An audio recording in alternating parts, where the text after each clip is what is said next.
द्रौपदी मुर्मू देश की 15वीं महामहिम राष्ट्रपति के तौर पर आसन ग्रहण करेंगी। अब से उनका नया पता देश का भव्य राष्ट्रपति भवन होगा। स्वभाव में बेहद सरल और आध्यात्म में विश्वास रखने वाली राष्ट्रपति मुर्मू बेहद सादगी भरा जीवन यापन करती हैं। स्वभाव में मृदुभाषी लेकिन विचारों में ज्वलंत भाव रखने वाली द्रौपदी मुर्मू का जीवन कई पहलुओं से बेहद खास है। उनके शपथ ग्रहण को लेकर तैयारियां पूरी कर ली गई हैं। इस शपथ ग्रहण समारोह में शामिल होने के लिए उनके परिवार से उनके भाई तरणीसेन टुडू और भाभी सुकरी टुडू दिल्ली पहुंच चुके हैं। द्रौपदी मुर्मू जिस वक्त दुनिया के सबसे बड़े लोकतंत्र के नए राष्ट्रपति के तौर पर शपथ ग्रहण कर रही होंगी, समस्त विश्व की निगाहें उन पर टिकी होंगी। देश का राष्ट्रपति भवन सजकर तैयार है और अपने इस नए निवासी की राह देख रहा है। देश के राष्ट्रपति पद के उम्मीदवार के तौर पर जब उनका नाम घोषित किया गया था, तभी से वो लगातार चर्चाओं में बनी हुई थी। इस बात से वो भी खुश थी और साथ ही खुश और उत्साहित था भारत देश, जो आदिवासी समाज से आने वाली एक प्रखर व्यक्तित्व की महिला को देश का राष्ट्रपति बनते हुए साक्षी बनना चाहता था।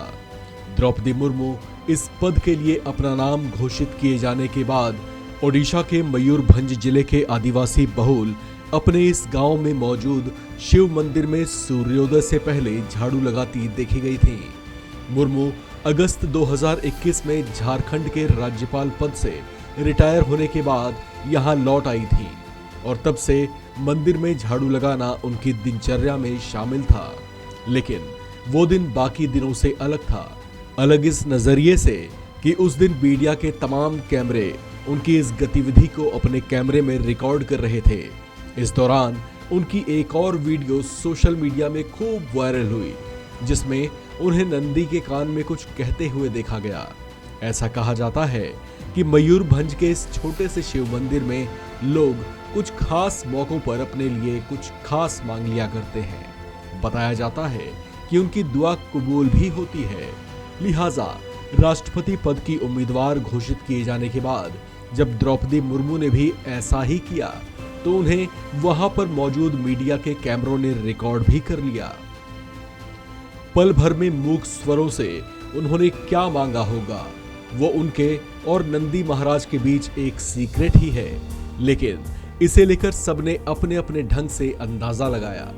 कुछ का कहना था कि उन्होंने इस पद के लिए अपना नाम घोषित किए जाने को लेकर आभार जताया था, तो कुछ का कहना था कि उन्होंने राष्ट्रपति पद के चुनाव में अपने लिए जीत की मन्नत मांगी थी।